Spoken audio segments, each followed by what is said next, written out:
Hi friends, అందరూ ఎలా ఉన్నారు? బాగున్నారు? నేనైతే చాలా బాగున్నాను. మీరు ఎలా ఉన్నారు?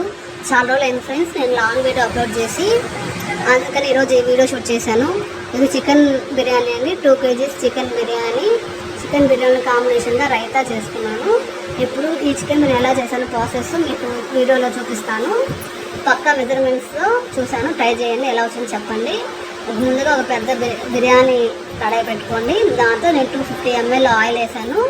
2 kgs బిర్యానీకి 250 ml ఆయిల్లో ఒక 10 నుంచి 12 వరకు లవంగాలు వేసాను. 2 అంటే 2 ఇలాచీ వేసాను. తర్వాత 2 బిర్యానీ లీవ్స్ కట్ చేసి వేసాను.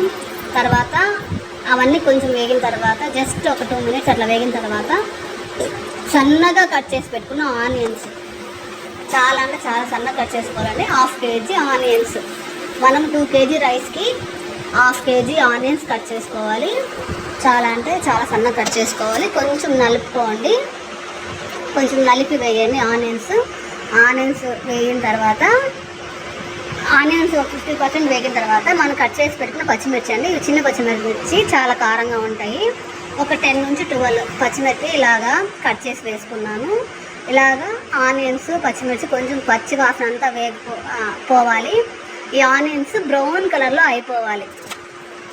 బ్రౌన్ ఆనియన్స్ లాగా అయిపోవాలి, మాడకూడదండి. చూసుకోండి, నేను దీనిలో సాల్ట్ అయితే ఏం వేయట్లేదు, చూసుకోండి.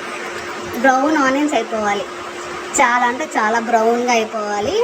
తర్వాత అల్లం వెల్లుల్లి పేస్ట్ మనం ఫ్రెష్గా నూరుకున్నామండి. రోట్లో దంచుకొని వేసుకున్నాము. ఒక పెద్ద నిమ్మకాయ సైజ్ అంతా ఆనియన్ ముద్ద, అల్లం తలగడ్డ పేస్ట్ బాగా మన చేతికి పిడికినంత వచ్చిందండి. ఫ్రెష్ అల్లం వెల్లుల్లి పేస్ట్ ఇలాగ బ్రౌన్ ఆనియన్స్లోకి అల్లం పేస్ట్లోకి బాగా ఇంకిపోవాలి. ఇలాగ అయిపోవాలి, మాడకూడదు. ఫ్లేమ్ అడ్జస్ట్ చేసుకోండి, ఎక్కడికి వెళ్ళొద్దండి, వదిలేసి చూడండి. బాగా బ్రౌన్గా అవ్వాలి. ఇవి మాడలేదండి, జస్ట్ బ్రౌన్గా అయ్యాయి. ఇదే అనమాట బిర్యానీ రైస్లోకి టేస్ట్. తర్వాత టమోటాలండి. టమాటో చాలా అంటే చాలా సన్నగా కట్ చేసుకోవాలి. ఇవి కూడా 1/2 kg వేసుకున్నాను. 1/2 kg టమోటాస్, ఇవి కూడా బాగా అంటే బాగా మిక్స్ అయిపోవాలండి. ఈ బ్రౌన్ ఆనియన్స్లోకి బాగా గ్రేవీ లాగా అయిపోతుంది. బాగా చూడండి, ఫ్లేమ్ అడ్జస్ట్ చేసుకుంటూ కలుపుకోండి. ఇవి ప్రాసెస్ అయిన వరకు మనం ఎక్కడికి వదిలిపెట్టి వెళ్ళడానికి లేదండి, దగ్గరుండి చేసుకోవాలి. బాగా ఇలాగ కలుపుకుంటూ ఉండండి, అడుగంటకుండా చూసుకోండి. ఇలాగ టమోటాలు కూడా అంతా వేగిపోవాలంటే బాగా ఇలాగ మిక్స్ అయిపోవాలి. టమోటా ఆనియన్ అసలు కనబడినంతగా వేయించుకునేయాలి. ఇప్పుడు మనకు టేస్ట్ తగినట్టుగా ఉప్పు వేసుకోవాలి. నేనైతే ఇక్కడ రాళ్ళు ఉప్పు వేసుకుంటున్నాను. నేనైతే ఒక పిడికిడి వేసుకుంటున్నాను. అంటే ఒక టీ స్పూన్ అంత సాల్ట్, 2 టీ స్పూన్స్ వేసాను. మీ టేస్ట్ తగినట్టు సాల్ట్ వేసుకోండి. మీ సాల్ట్ తగినట్టుగా మీ టేస్ట్. కొన్ని సాల్ట్స్ కొన్ని టేస్ట్లు ఇస్తాయి, అది మీరు అడ్జస్ట్ చేసుకొని వేసుకోండి. నాకైతే 2 స్పూన్స్ సరిపోయింది. తర్వాత ఇప్పుడే కొత్తిమీర పుదీనా వేసుకుంటున్నాను. చూసుకోండి, సాల్ట్ అడ్జస్ట్ చేసుకోండి, మీ టేస్ట్ తగినట్టు సాల్ట్ అడ్జస్ట్ చేసుకోండి. తర్వాత ఇలాగ మిక్స్ చేసుకోవాలి. బాగా మిక్స్ చేసుకున్న తర్వాత మిరప్పొడి అండి. నేనైతే ఇంట్లో ఆడించి పెట్టుకున్న మిరప్పొడి యూజ్ చేస్తున్నాను.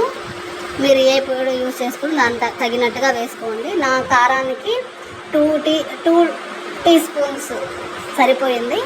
టీ స్పూన్స్ కాదండి, table spoons, sorry. 2 table spoons అంతా మిరప్పొడి సరిపోయింది. మీరు ఏ మిరప్పొడి యూజ్ చేస్తున్నా దాని టేస్ట్ తగినట్టుగా అడ్జస్ట్ చేసుకోండి. కారం మరీ ఎక్కువ అవ్వకూడదు, మరి అన్నీ తక్కువ అవ్వకూడదు, చూసి అర్థం చేసుకోండి. నేనైతే ఆడించిన మిరప్పొడి కాబట్టి 2 టేబుల్ స్పూన్స్ అయితే సరిపోయింది. అది పచ్చివాసన అంతా వేలిన తర్వాతనే ఈ బిర్యానీ మసాలా వేసుకోవాలి. నేను 10 రూపీస్ బిర్యానీ మసాలా ప్యాకెట్ 2 వేస్తున్నాను. 2 kgsకి సరిపోతుంది. మనం వేరే మసాలా అయితే ఏం యూజ్ చేయట్లేదు, ఈ బిర్యానీ మసాలా యూజ్ చేసుకుంటున్నాను. అది కూడా బాగా వేగిన తర్వాత మనం వాష్ చేసి పెట్టుకున్న చికెన్, 2 kgs చికెన్ వేసుకోవాలి. దీనికి స్పెషల్గా మళ్ళీ మ్యారినేషన్ అయితే ఏం అవసరం లేదు. ఈ గ్రేవీని ఈ చికెన్కి అంతా పడుతుంది. చూసుకోండి, బాగా మిక్స్ అయ్యేలా కలుపుకోవాలి. సిమ్ ఫ్లేమ్ అడ్జస్ట్ చేసుకోండి. బాగా ప్రతి ఒక్క పీస్కి ఈ గ్రేవీ అనేది పట్టాలి. ఈ పీస్కి అంతా ఇదే అనమాట టేస్ట్. బాగా మిక్స్ చేసుకొని ప్లేట్ వేసేసి ఒక 10 to 15 minutes అలానే క్లోజ్ చేసి వదిలేయండి. దీన్ని ఏం డిస్టర్బ్ చేయొద్దండి. అలా వదిలేసిన తర్వాత ఒక 30 నుంచి 40% చికెన్ అనేది ఉడికిపోతుంది. ఇప్పుడు మనం 2 kgs చికెన్లోకి 1.5 kg రైస్ తీసుకున్నాము. అంటే నాకు 3 గ్లాసెస్ రైస్ వచ్చింది. దానికి మనం 5 గ్లాసెస్ వాటర్ పోసుకుంటున్నాము. చూసుకోండి, 2 kgs రైస్ 2 kgs చికెన్కి 1.5 kg రైస్ అయితే కరెక్ట్గా సరిపోతుందండి. ప్రతి ఒక్క బయటికి చికెన్ ముక్క వచ్చేలాగా ఉంటుంది. ఇది కొలత కరెక్ట్గా. నాకు 3 kgs రైస్ వచ్చింది కాబట్టి నేను 5 గ్లాసెస్ కరెక్ట్గా 5 గ్లాసెస్ వాటర్ పోసాను. కొంచెం బాగా మిక్స్ చేసుకోండి. మీకు సాల్ట్ కారం ఏమైనా డౌట్ ఉంటే ఈ స్టేజ్లోనే అడ్జస్ట్ చేసుకోండి. తర్వాత 10 minutes తర్వాత ఇలాగ బాగా అవ్వాలి, బాగా ఉడకాలి. దీనికి ఒక 15 minutes టైం పడుతుంది. ఇలాగ బాగా రోలింగ్ బాయిల్ అవ్వాలి.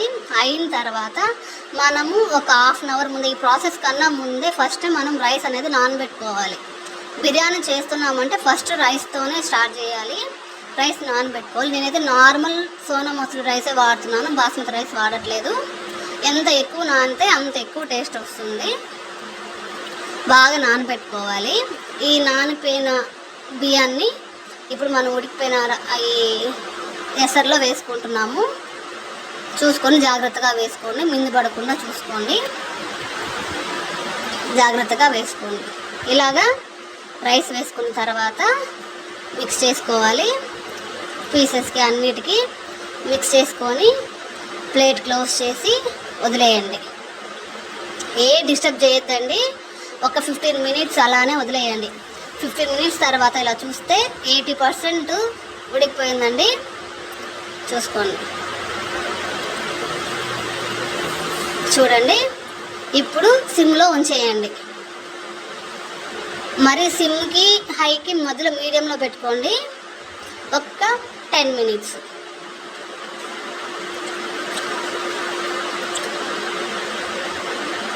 తర్వాత ప్లేట్ క్లోజ్ చేసి ఒక 10 minutes అలా వదిలేయండి.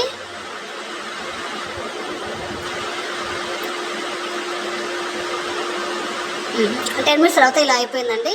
ఆల్మోస్ట్ అయిపోయినట్టే 90% రైస్. ఇప్పుడు మీరు పూర్తిగా స్లిమ్లో పెట్టి ఒక 10 minutes వదిలేయండి. డిస్టర్బ్ చేయొద్దండి, మళ్ళీ ఇంకా అలా పెట్టద్దండి. సిమ్లో పెట్టేసి కంప్లీట్గా సిమ్లో పెట్టేసి 10 minutes వదిలేయండి. కరెక్ట్గా 10 minutes. ఓవరాల్గా ఈ చికెన్ బిర్యానీ చేయడానికి మాకు 40 నుంచి 50 minutes పట్టిందండి. ఇది లాస్ట్ అసలు స్పెషల్ ఇంపార్టెంట్ స్టెప్ వచ్చి ఇదే అండి. లాస్ట్లో అయిపోయిన తర్వాత 5 minutes సిమ్లో పెట్టేయాలి. సిమ్లో పెట్టినది ఇలాగ వదిలేసరి అయిపోయిందండి. ఇప్పుడు మనం వెంటనే సర్వ్ చేసుకోకూడదు. 10 minutes గ్యాస్ పైన వదిలేయండి. ఫ్లేమ్ ఆఫ్ చేసేయండి, కంప్లీట్గా ఆఫ్ చేసేసి 10 minutes ఇంకా 15 minutes అయినా ఎక్స్ట్రా అయినా అట్లానే వదిలేయండి. తర్వాత ఒక 10-15 minutes తర్వాత అలానే వదిలేసిన తర్వాత ఇప్పుడు సర్వ్ చేసుకోండి. అసలు టేస్ట్ అయితే ఎలా ఉందంటే అండి, చాలా అంటే చాలా బాగుంది. చాలా బాగుంది. ఒకసారి ట్రై చేయండి, ఎలా వచ్చిందో చెప్పండి. అదిరిపోయింది. మీరు ట్రై చేయండి, ఎలా వచ్చిందో కామెంట్లో చెప్పండి ఫ్రెండ్స్. Okay friends, bye.